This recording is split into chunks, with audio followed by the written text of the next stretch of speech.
to matter today, but it does to me. The reason why he bears the name Daystar is because I was scheduled to speak in a conference in Washington, D.C. back in the early 2000s. Back in the late 90s. My wife and I stayed in a hotel across the river in Northern Virginia. I was up praying before that conference that I was supposed to speak at that evening. As I paced back and forth in my hotel suite praying, I began to quote the scripture from 2 Peter chapter 1, and it states, "What the fuck? Get him, son. Get him, son." So no, I'm just saying, well, I don't see why he don't just get to it. Like, why are you telling us? Pace him out the scripture. What is this whole story? Cross the bridge. We don't give a damn. What is this whole story? He's son at. He just wanted to come out and be like, he ain't do it. We got, they said the Tory Lanez situation just got worse. This is a video from Poetic Flacco, our correspondent. Here we go. Tory Lanez was stabbed 14 times in prison by a Mexican who's currently serving a life sentence and had to be airlifted from out the prison to a local hospital. Apparently, the injuries range from a collapsed lung. He got stabbed in the head, stabbed in the back. Tory thought he was a goner. He thought he was for sure dead because even with a collapsed lung, God gave him enough strength and fortitude to still be able to tell his daddy that if this is his last day, he made good with God. Did not suffer superficial wounds. Yo, I don't mean to cut y'all off, but if y'all saw this video, this nigga talked for a long time. But shout out to Tory. I'm glad he all right. Good to have your dad on your side. But god damn, he ain't cut no corners. He broke it all down. He was stabbed 14 times, 5 times in his back, 1 under his left cheekbone. In fact, his jaw was open. Crazy, savage. They call that the Skeletor. He was stabbed twice in the back of his head, and the rest in his torso, arms, and in his chest. It may seem sensational, but thankfully, like Dr. King, it was close to his heart, but did not penetrate. After that, he was being rushed to a facility nearby in a vehicle in which he said, and I quote, "Dad, I thought it was my last. And having made my peace with God, I said, okay, God, is this how it's supposed to end for me?" And God said no. God told him, "Do not give up," in the car, upon which he turned to the attending officers and he said, "You must get me to wherever is the closest place that I can get to. I'm bleeding out here." He didn't really have no say in the situation. He was bleeding out. Okay, you're not telling them where to take you. They got you. They got you. He didn't even know his lungs had collapsed. All he knows is that he couldn't breathe. He could hardly speak. Crazy. Upon which the officer turned around and looked at him and said, "Nah, we got to take him. He has to be airlifted." There's a lot of conspiracies floating around surrounding why Tory Lanez was stabbed. Yo, when I heard a million of them, they said he tried to holler at one of the Mexican girls. They said this, they said that. They said he's part of a race war that's about to jump off, and he's the big rook or knight on the board, and they had to take him out. It's a lot of conspiracy. Nobody knows exactly why, but they're rumors. There was conspiracies floated around at the press conference today with his father there and his attorneys there, and Roc Nation was brought up and Megan Thee Stallion was brought up. For real, Roc Nation and all that? We're going to cover that. But before we can even cover that, we have to cover who exactly stabbed Tory Lanez. This is who did it. His name is Santino Sonny Casillo. The strangest part about this, too, is once he did it, the Mexicans were quick to come out and say, "Nah, bro, he a renegade. He's not even a part of us. He's just like some renegade who just went wild on Tory Lanez. This wasn't a hit." I'm assuming that was said to sort of stall out the tension and to... That's crazy. Right. They just sharpening their knives. That's all. Cause a riot. There's only one thing worse than being stabbed 14 times and having your lung collapse. And that's being stabbed 14 times by a pedo. Sonny was sentenced to life in prison for shooting and killing his 30-year-old girlfriend after an argument. So the paperwork says that two relatives heard 22-year-old Santino Sonny Casio arguing with his blank girlfriend, we can't say the age on YouTube, minutes before she was shot in the face with a shotgun. They Jesus Christ, he's a savage on so many levels. testified at Casillo's trial on Wednesday. Casillo is facing murder charges for the death of his girlfriend, along with a special allegation that the crime was committed with a firearm. He is also accused of two separate attempted murders with the special allegation of using a knife and causing great bodily injury. So while in prison, he done stabbed other inmates as well. All right. Right. So Sad. Ruby Perez, Casillo's cousin. Now this is the disgusting part. There was a lot of people complicit letting this man live with that little girl.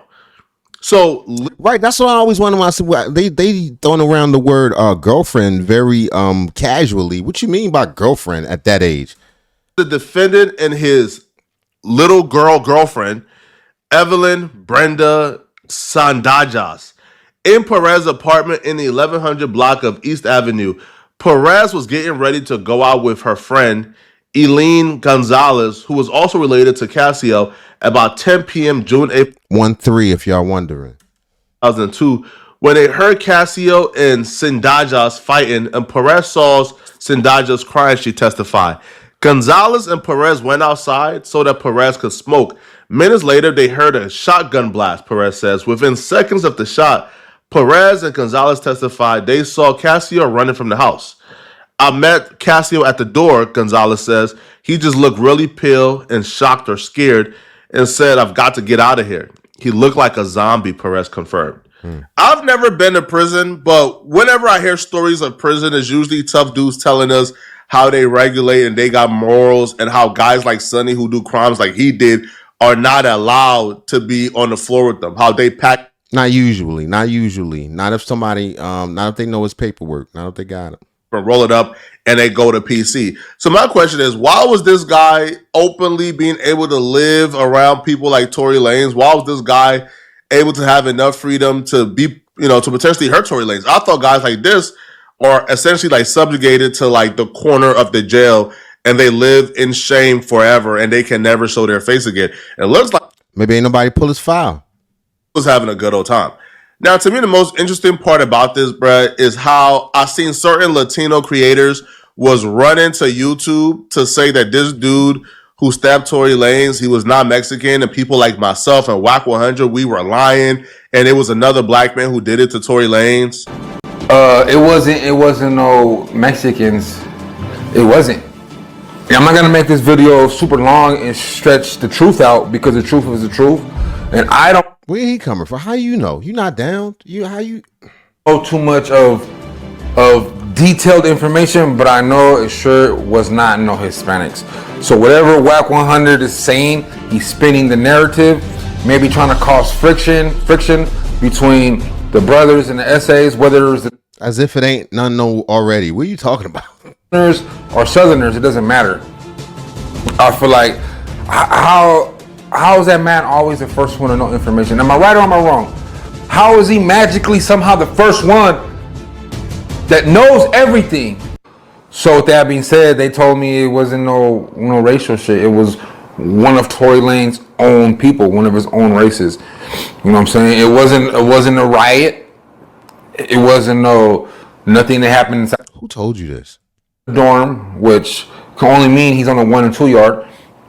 But I just want to clear that up with you guys and like this video. You see how comfortable people are with lying on social media now? This man ain't getting no call from nobody, bro. This man turned on his camera, hit record, And just started saying stuff. said, hey, bro, I'm going to try to go viral any way possible, bro. And that cops were going against the grain, right? Lying and saying that it wasn't no Hispanics or Mexicans who did it, and we're liars. And the people who did it was actually black, and it was Tory Lanez's own people who did it to him. It was a backdoor. This is what I'm talking about, bro. I don't know what's the motivation for y'all to come on this app and lie with a straight face like that, bro. But that needs to stop, and that's out of control. And then somebody else will make a completely false story claiming, oh, Tory Lanez brought this upon. See, first it was, a Mexican ain't do this, a Hispanic ain't do this. We could never do this. And now it's Tory Lanez brought it upon himself because Tory Lanez was talking about this man's wife. Man. Once again, please allow me to give you guys yet another. That's what I heard first. I did a TikTok and right away somebody jumped on there. Oh, he tried to holler somebody's wife on the dance floor. I was like, all right, well, that's what y'all saying. Day, right? Because I did my background check. You can check out the full video on Renegade Media on YouTube. But this is the suspect that stabbed Tory Lanez, right? In Tehachapi State Prison. And I already explained why he stabbed Tory Lanez for disrespecting his wife at visit, saying a couple, derogatory words on the tier about his wife. And the man took initiative to defend his wife and stab another inmate. That's why I said it's not really going to be a racial war. And if it does happen, so be it. That's in prison. But I always said it was personal. But let me tell you guys why he's in prison. Tory Lanez, who's like a multi-platinum, super successful, super famous artist, who probably got like women beaten down in jail to come and visit him. Right. You think that man is looking at any woman who is coming to that jail, looking for a man who was convicted of the things that Cassia was convicted of? Cut it out. Right. Yeah. It don't even make sense. That don't even now. Respect to this YouTuber because I don't know him, right? Because so I can't even call his credibility into question. Shout out to him. I'm just saying I'm not buying it. Tory Lanez is a multi-platinum artist, bro, who probably got BBL vixens beating down that prison door to visit him almost every week. You think that man is looking at a woman who's there to visit Cassie? Man, cut it out, bro. That don't even sound like Tory Lanez's character. So, but there's various conspiracy theories floating around, right? So today, Tory Lanez's family and his attorneys, they did a press conference. And during this press conference, they also floated out the idea that Megan Thee Stallion and Roc Nation may be involved in this. Recently, we've been made aware that a member of the media, Mr. Gianno Caldwell, was working on an op-ed for the New York Post regarding Mr. Peterson's innocence. During his work on that op-ed, he became aware of some information in Unite the People's possession regarding a statement that was given to Unite the People by someone with information relevant to that case. The New York Post recently reached out to the prior district attorney, George Gascon, Megan Pete and her representatives, and Kelsey Harris and her representatives.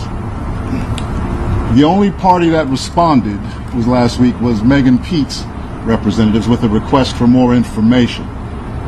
A few days later, Mr. Peterson's brutally attacked in his jail cell. If Megan, How you trying to put the pieces together? I don't get it. managed by anybody else, I will look at Tory Lanez and his team and laugh him out the building. I would, bro, get out, bro. You're crazy. Like, what? Like Megan Thee Stallion like put a hit out on Tory Lanez, but she's managed by Roc Nation, and the only man I feel like the industry fear more than Diddy is Jay-Z.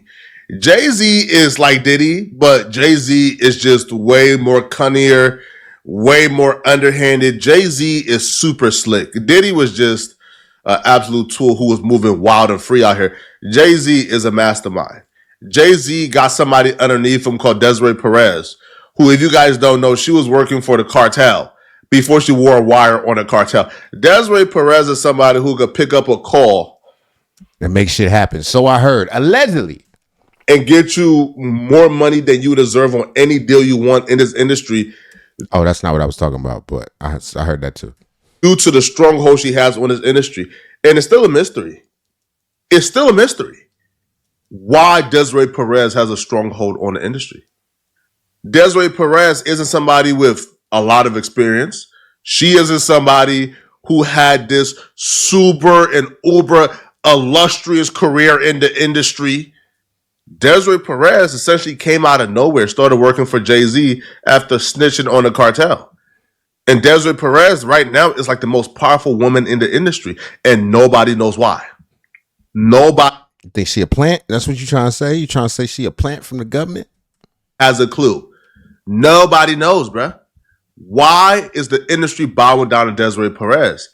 Is it because of her connection to Jay-Z? It can, because a lot of people is connected to Jay-Z. There's a lot of agents and employees at Roc Nation. Desiree Perez just happens to have the juice. And one can say it's probably the ties to the cartel. She probably knows how to make the skeletons disappear. So because Megan Thee Stallion is managed by Desiree Perez, and Desiree Perez have shown she has a vendetta against Tory Lanez, it feels like there could be something to it, man. I'm not ready to say yes. Some cloak and dagger type. Okay, all right. But Desiree Perez, man, and that subject is just... Desiree Perez is the only woman to ever openly rat, and every rapper embrace her.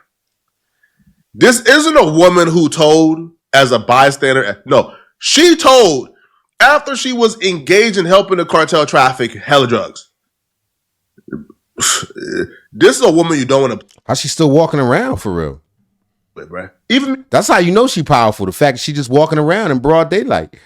Speaking about her, I feel uncomfortable. Tory Lanez is going up against some giants here, bro. I'll be real with y'all, bro. But them throwing that out there like that, I think it's kind of irresponsible, because if you don't know for a fact, I guess you're just throwing the facts out there. Hey, bro, this happened and this happened and this happened and this happened, and you're not really assigning any links to what happened. But just putting it out there this way sort of assign blames to Megan Thee Stallion for Tory Lanez stabbing. Now, the evidence and the proof that they're talking about that the dude from Rolling Stone is apparently writing a story on is Kelsey, Tory, and Megan were the three people in the vehicle along with Tory Lanez's bodyguard. Right. Those are the four people who know exactly what took place and who shot who that night. Kelsey testified. Well, Kelsey told the police off the stand when she first did her interview that Tory Lanez shot Meg. Meg said that Tory Lanez shot her. Tory Lanez is saying, I don't know who shot her. It wasn't me. However, there's been a lot of speculations that Kelsey is who fired the gun, because Tory Lanez's DNA wasn't found, gun residue wasn't found on Tory Lanez, etc., etc. Kelsey was never tested for gun residue. Well, Kelsey's bodyguard, who apparently was working for Kelsey and her husband, and I guess he's fired now, right? So her disgruntled security guard, or former bodyguard and driver, he has came forward to claim that he overheard Kelsey telling her husband that she was the one who fired the gun. Not long ago, Unite the People was approached by a gentleman named Bradley James. Mr. James informed us he was working as the bodyguard and driver for Miss Kelsey Harris during Mr. Peterson's trial. As such, he was in close proximity and he had privy to conversations she was having with her husband and others. Mr. James informed us he was not under a non-disclosure agreement or a confidentiality agreement and was free to speak with Unite the People, and that he was doing it because his conscience would not let him not speak and leave a man in prison for something he did not do. Or was he just mad because he got fired? Because, I mean, like, you let him go there in the first place, but that's just what I'm thinking.